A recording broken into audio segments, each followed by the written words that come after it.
네, 이해찬 당대표님의 개회 선언이 있겠습니다. 제6차 민생연석회의를 시작하겠습니다. 예, 오늘 좀 민생연석회의 회의 시간이 좀 늦어져서 다시 한번 양해 말씀을 드립니다. 저는 민생연석회의 운영위원장을 맡고 있는 남인순 의원입니다. 바쁘신 가운데 참석해 주신 이해찬 당대표님과 여러 의원님들께 감사를 드립니다. 먼저 이해찬 민생연석회 의장님의 모두 발언이 있겠습니다. 조금 전에 자동차 인증부품 활성화를 위한 협약식을 맺었습니다. 자동차 인증부품 활성화는 민생연석회에서 노력해온 과제인데다 당정청 을지로 민생현안회의에서 정한 6대 민생현안 중 하나입니다. 오늘 회의는 소분과별 진행 상황을 점검하는 그런 자리입니다.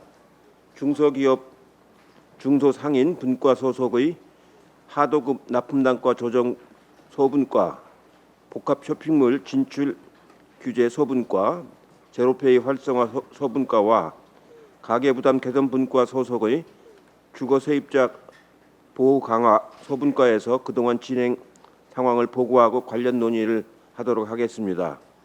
오늘 진척 상황을 보고하는 소분과별 민생 과제를 실천하기 위해 노력해 오신 우원식, 이하경, 박홍근, 고용진 의원님에게 깊이 감사를 드립니다. 특별히 오늘은 제로페이 전국 확산 캠페인에 적극 참여하신 우수 지역에 대한 특별 포상을 수여하기 위한 의견도 있을 예정입니다. 20대 국회가 마무리 단계에 들어가고 있는데 민생연석회에서도 그간의 성과가 열매를 맺을 수 있도록 노력을 해주시기 바랍니다.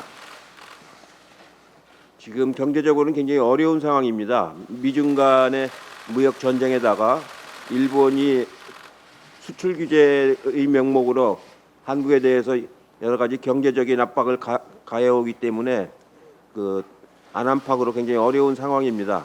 이런 상황에 민생연석회의가 그래도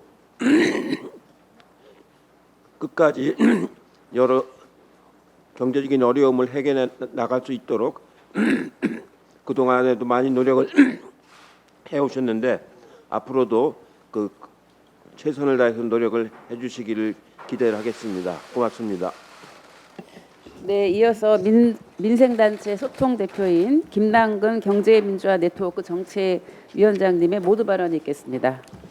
일본의 수출 규제를 계기로 해서 우리 국가의 부품 소재 산업을 육성해야 된다는 것이 국가적인 정책 과제로 부각되고 있습니다. 부품 소재 산업 중에서 가장 많은 기업 수와 고용을 가지고 있는 게 자동차 부품 산업입니다. 우리 자동차 부품 산업의 경우에 있어서는 전속 거래 구조에 묶여 가지고 부품 회사들은 완성차 업체에게만 납품을 해야 되다 보니까 헐값으로 납품을 해야 되고, 정비 업체들은 완성차 업체로부터만 부품을 공급받아야 되다 보니까 고가로 부품을 공급받는 이런 이제 상황에 놓여 있습니다. 예를 들면 에어 클리너 같은 경우에 현대자동차의 산타페 부품 같은 경우에 있어서는 본사가 보내주는 제품에 비해서 그 부품 가격은 한 2분의 1 수준에 불과한데도 정비업체들은 2배나 되는 그런 고가의 부품들을 사용해서 수리를 해야 되는 그런 상황에 있습니다. 이렇다 보니까 헐값으로 납품해야 되는 중소 부품 회사들은 기술 개발이나 이런 것들을 할 여력이 없고 해외 수출 시장들을 개척할 여력을 가지지 못하고 있습니다.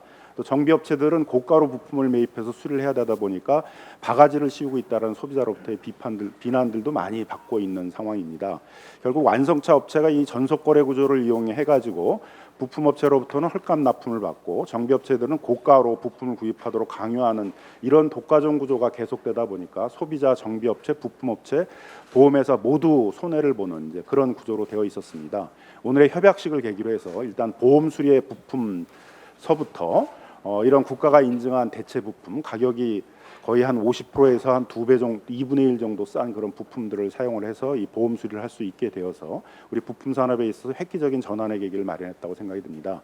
이번 계기를 통해 가지고 부품 업체가 정비 업체와 직접 그 부품 거래를 할 수 있는 이런 직거래 거래 구조들이 만들어지고, 이를 통해 가지고 우리 부품 산업들이 육성이 돼서 다른 나라의 경우에는 독일의 보쉬라든가 일본의 덴소와 같이 완성차 업체 외에 부품 업체도 세계적 경쟁력을 갖는 부품 업체들이 육성이 되어 있는데, 우리나라 부품 업체들은 우리나라 자동차에 대한 부품마저도 해외에 수출을 하지 못하고 있는 상황입니다. 현대자동차, 기아자동차의 부품을 해외에서 중국 업체나 대만 업체가 부품을 공급하고 있는 그런 상황들입니다. 이번 계기를 통해 가지고 자동차 부품 산업들을 적극적으로 육성을 해서 자동차 부품 산업도 세계적으로 경쟁력을 갖는 그런 산업들로 육성을 하고, 정부도 이번 1년에 이제 협약들을 계기로 해가지고 지금까지는 완성차 업체를 대상으로 한 자동차 산업 정책만 있었고 자동차 부품 산업 정책이라는 게 따로 없었었는데, 이번에는 이제 우리 일본과 마찬가지로 자동차 부분에 있어서도 이 부품 산업, 자동차 소재 산업들을 육성한다는 그러한 어떤 산업 정책들을 갖는 계기가 됐으면 합니다.